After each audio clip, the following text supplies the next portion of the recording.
Hi guys, hope it's as lovely an afternoon where you are. I'm here in the UK and it's a beautiful day. Been out walking around getting some sunlight, getting some vitamin D. I will be honest, I just did this vlog and microphone wasn't on. So I could get stressed about it, or I can laugh it off and not get too stressed and just do it again for you. So I'm going to have another go now. I thought today that I would come from a slightly different angle. I normally pick out one topic and talk about that. Maybe for about sort of 15 minutes or so, normally looking at the arguments for and against. But today I'm going to give you what I consider my 3 golden rules of health. The actual 3 golden rules are the check foundation principles. So I'm not just going to list 6 things and say that they're my rules for health, but the first one is the check foundation principles, so we're going to go through those. My second one is foot health. And my third one is magnesium, and we'll come back to that later on. But to start with, we're going to look at my number 1, the check foundation principles. Now, I'm a check exercise coach, holistic lifestyle coach. I've been studying the check method for about 3 or 4 years now. Found it's been phenomenal for my life and hence followed that route for education. But there's 6 main foundation principles of the Check Institute that kind of, I suppose, Paul Chek, when he was studying lots of different aspects of health, brought them all together. So I'm not going to claim that I've gone away and found them all. This is definitely stuff I've learned from him. The first one of these is nutrition. The second one is hydration. The third one is sleep or sleep-wake cycles. Fourth one, thinking. We have breathing. And then the final one, the 6th one, is good old movement.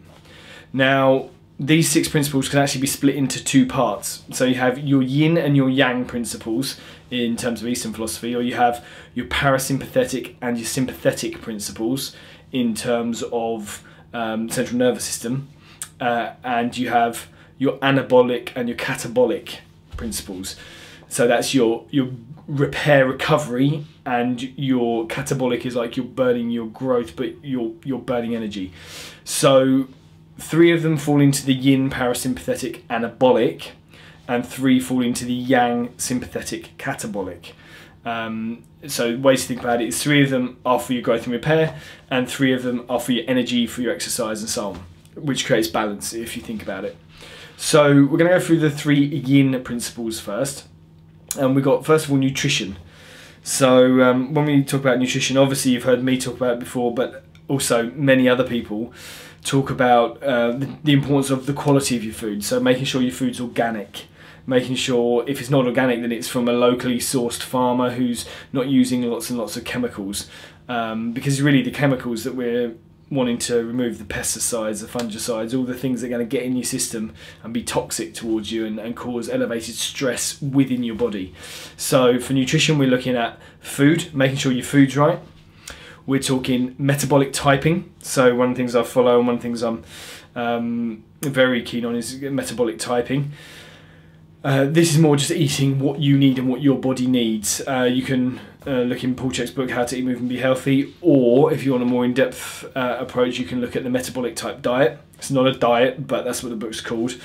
Or you can actually see a functional diagnostic nutritionist, who is someone who's specially qualified to assess you and send you for certain testing to find out exactly what your metabolic type is. I actually have a couple I refer to, so if anyone's interested, send me details and I'll message you through. But that's kind of people who need a more in-depth look at their nutrition, and also when you eat. So within nutrition, we're looking at your met type, quality of your food, and when you eat. That's really important, making sure you eat regularly, keeping your blood sugars regular, and making sure that you've always getting your food when you need it. Second one is hydration. Now most people go duh, but actually I find in my clinic, and you'll find most people don't drink enough water, plain and simple. They'll pick a fizzy drink, or they'll pick some kind of highly chemically altered drink, or something like Red Bull, whatever the hell that is. I know what it is, but I'd never touch it because it's just a tin of chemicals. But people have their own choice. You can make your own choice. If you want it, it's something I wouldn't drink, but you can drink it if you want to drink it. Just be aware that I'm outlining these principles to make sure that you know that why you need water. Also, make sure your water's clean. Now, you know, they try hard to make our water clean. We've got good, clean drinking water in the sense that hopefully it's not going to make us ill from infection or bacteria, etc., etc. But there are toxins in there. There's runoff. There's other kinds of heavy metals and so on that are in the water supply. So I personally go for a high quality water filtration system. So I've got a reverse osmosis filter. Took me a few years to get it installed, but finally I got it installed. In the UK it cost me about £400-ish, around there, and I'll get them to come out and maintain that. But that means I don't have to worry about the quality of my water. I carry that water around in a glass bottle so it's not leaching plastic in. But before I had that, I did buy mineral waters, Evian, Vitel, etc., etc., just to make sure I was getting high quality water that was obviously going to have a little bit of toxin from the bottle, but not the heavy metals, etc., that can come in through the water system. So the quality of your water is really important.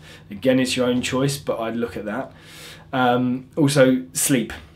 So the third one of the Yin principles is sleep. When you go to bed, when you get up, really, really important.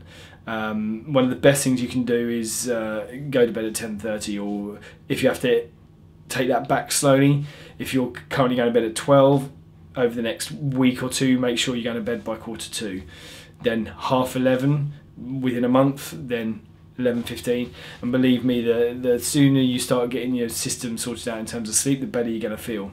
And if you're not going to bed on time and you're finding that later on in the day you're wanting to fall asleep and your food's all good, then it's pretty much probably going to be your sleeping habits. So we've got those three principles: nutrition, hydration, and sleep. The three Yang principles, or sympathetic catabolic principles: thinking, breathing, and movement. Now, thinking, obviously self-explanatory in terms of using mental energy, in terms of stimulating your mind, but within that we've also got your mental growth. So if you're into it, spirituality, sort of spiritual growth, maybe looking at things from a different point of view, being open-minded, being creative, using your mind. If you're always constantly analysing and thinking in that sense, go out and be creative, draw a picture, create some exercise, do something that makes you think, play an instrument. It's going to work on your mind. Also, your goals and dreams. This is thinking. You've got to, I believe you've got to have something that makes you want to get up in the morning. I don't feel like I go to work in the morning. I'm lucky. I love my job. My clients are great, and when I get up in the morning, yeah, occasionally, once in a while, I might be like, oh, it's work today, but it's not actually that I dislike my work. And you know, I've got, I suppose, my aims, my goals, and my dreams, obviously, to learn more and more about health as I go, but also to be able to go and enjoy myself. So if I take a holiday, going for a hike, seeing a fantastic view, that really is one of the things that I love to do. Meeting up with friends, and we go on hikes together and chat, and you know, just talk crap half the time, but you know, that's what I love to do. And then at the end of that hike, we've got some exercise, we've got some movement, we've been breathing, we've been using our minds, and then we get to the top of the hill and you've got a beautiful view where, you know, you just think, wow, this is amazing. So that's one of the favourite things I like to do. So thinking, your goals, your dreams, spiritual growth, mental growth, and then the second one of those is breathing. Most people actually don't breathe properly. It's estimated about 98% of the population actually invert their breathing. So as a child, you'll find we'll tend to breathe from our belly, diaphragmatically breathe. But actually most people nowadays upper rib breathe. Their shoulders move and their chest comes up, and this isn't relaxed breathing. This is forced breathing. It's going to cause neck problems. It's going to limit the amount of oxygen you get in. Especially see it in asthmatics and smokers. And so if you're smoking, you're going to find it very hard to ever breathe properly. The thing you can do, get some singing lessons. If you're someone who doesn't breathe properly, get some singing lessons. Get a practitioner to show you how to breathe properly. It will take a bit of time. You've got to learn that new breathing pattern. But as you practice, it's going to make you feel more energized. You're getting oxygen into your body. The body needs oxygen. It's right at the top there of our needs.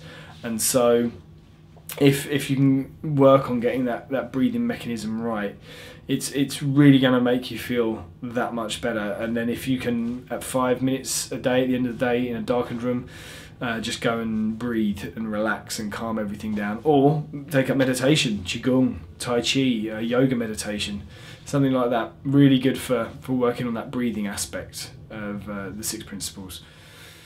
And then